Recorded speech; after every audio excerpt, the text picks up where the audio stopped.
Rosita ngomong kayak gini, kenapa semua teman-teman ini bertepuk tangan?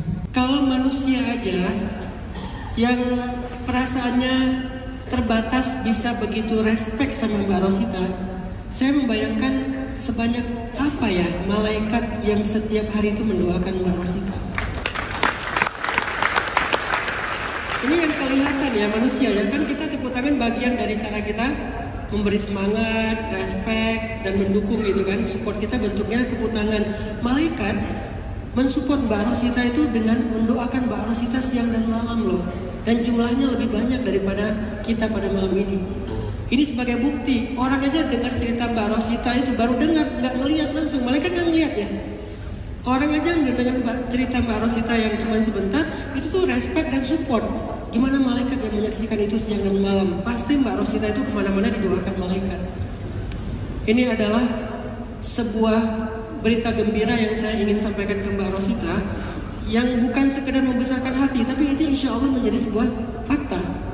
Karena malaikat itu menyertai orang-orang soleh, orang-orang tangguh, orang-orang yang mengambil banyak tanggung jawab, dan itu yang sedang Mbak Rosita alami. Semoga Mbak Rosita tidak merasa sendiri, karena para malaikat itu terus mendoakan Mbak Rosita.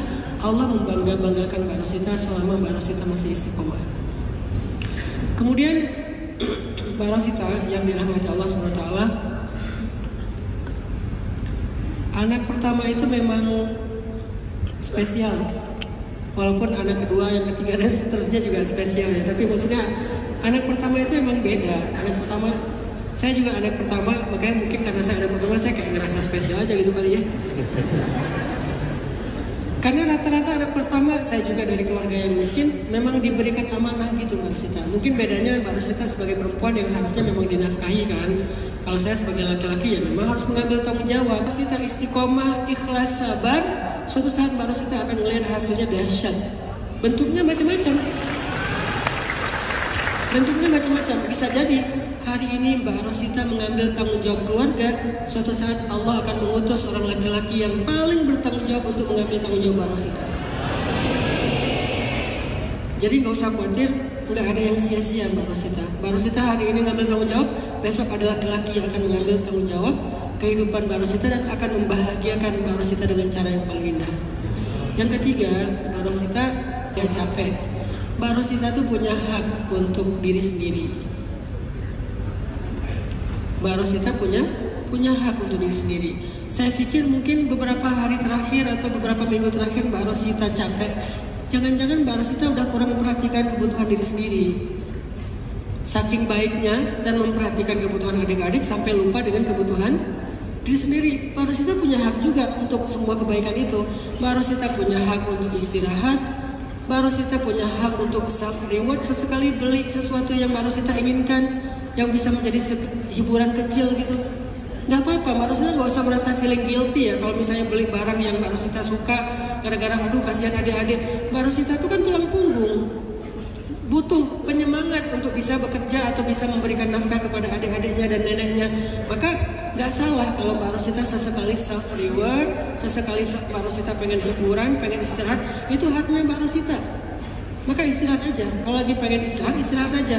Kalau ada waktu buat santai-santai aja. Kalau ada sesuatu yang Mbak Rosita bisa tabung untuk beli sesuatu yang layak, ya udah beli aja, nggak apa-apa. Nggak usah feeling guilty. Bisa jadi rasa malal itu rasa bosan, rasa capek, itu muncul karena kurangnya self reward. Kenapa kurang self reward? Saking baiknya Mbak Rosita. Jadi coba Mbak Rosita perhatikan, kira-kira Mbak Rosita tuh pengen apa sih selama ini? Oh, jangan-jangan selama ini nggak dilakukan karena nggak enak aja sama nenek sama adik. Yang terakhir, bagaimana dengan ibu? Boleh nggak saya merasa bahwa saya nggak punya ibu? Kalau bicara tentang optimis, doakan semoga ibu itu masih ada dan suatu saat dapat hidayah dan akan kembali.